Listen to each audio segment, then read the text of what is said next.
Rajasthan Medical and Health Department banned distribution of all 19 types of medicines supplied by Kesans Pharma, Jaipur, until further notice.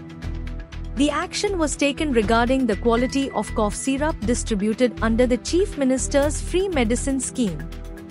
The state has suspended its drug controller, Rajaram Sharma, for allegedly influencing determinations of drug quality standards.